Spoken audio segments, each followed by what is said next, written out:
Kapan pergi ke psikolog? Kapan pergi ke coach? Nah, mungkin ini pertanyaan yang teman-teman masih tidak semuanya mengerti gitu ya. Kapan teman-teman harus pergi kepada seorang coach dan kapan teman-teman harus pergi untuk menemui psikolog. Jadi teman-teman, banyak yang mungkin kalau ditanya, saya lagi ada masalah, saya lagi ada kendala, saya butuh psikolog atau butuh coach ya. Nah, ini pertanyaan ini kadang-kadang bingung. Jadinya kadang-kadang teman pergi tapi salah alamat gitu. Nah, di sini saya akan coba berikan sedikit penjelasan kepada teman-teman atau sedikit edukasi gitu ya.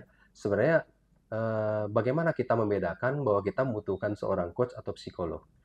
Nah, jadi teman-teman ketika berbicara dengan seorang psikolog, teman-teman ini misalnya teman-teman mendapatkan tantangan atau masalah-masalah yang seputar masalah psikologis emosional dan ini sifatnya adalah terpetik. Misalnya, saya merasa sangat depresi gitu ya.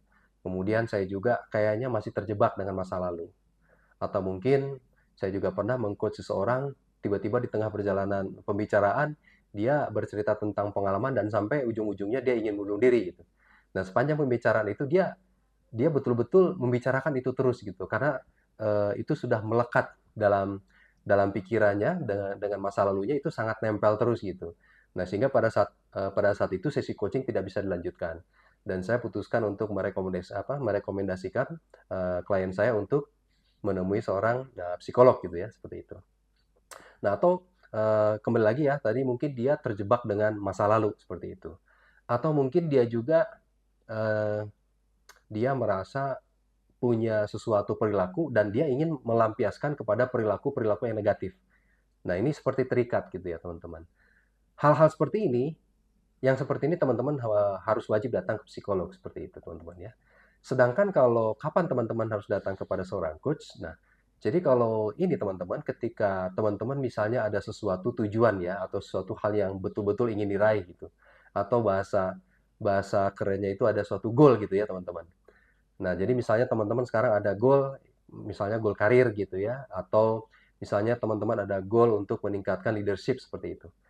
Jadi ketika teman-teman ada keinginan untuk mencapai sesuatu, meraih sesuatu, mengembangkan sesuatu, atau yang sudah bagus ingin jauh lebih dibagusin lagi, nah itu teman-teman datanglah kepada seorang coach. Nah, teman-teman juga misalkan nggak tahu arah dan tujuan, ingin tahu kemana arah saya gitu ya, karena mungkin bingung dengan berbagai pilihan. Nah, ini teman-teman juga perlu untuk dibantu oleh seorang coach. Atau teman-teman juga bingung dengan kembali ya memutuskan suatu keputusan gitu ya. Jadi ada suatu problem gitu ya, ada suatu masalah di mana teman-teman berkewajiban untuk mengambil keputusan.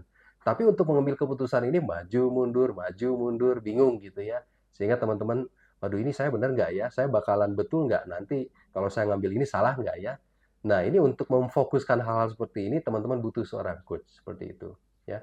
Nah, kemudian juga teman-teman kalau misalkan di kerjaan teman-teman, di corporate teman-teman atau di organisasi teman-teman, teman-teman butuh untuk meningkatkan performa gitu ya, atau teman-teman sebagai leader misalnya ada melihat bawahannya yang performa kinerjanya ini dirasa kurang sesuai ekspektasi. Nah, ini hal yang perlu untuk dibantu dengan proses coaching, teman-teman. Seperti itu. Dan kemudian juga untuk hal-hal menyusun strategi ya, misalkan dalam suatu rapat gitu, atau misalkan seseorang ada kesulitan untuk menyusun strategi tertentu untuk kembali lagi strategi untuk meraih tujuan tertentu. Nah, dengan seorang coach itu sangat sangat menarik sekali untuk mendiskusikan tentang strategi untuk mencapai apa yang ingin dia tuju seperti itu. Nah, jadi seperti itu teman-teman ya. Mudah-mudahan edukasi singkat ini bisa memberikan gambaran untuk teman-teman bahwa kapan teman-teman harus datang ke psikolog atau konselor, tapi kapan juga teman-teman harus datang kepada seorang coach. Jadi harapannya setelah melihat video ini teman-teman nggak salah alamat lagi. Demikian dari saya Coach Ferry Santosa, sampai ketemu lagi di video berikutnya. Sampai jumpa.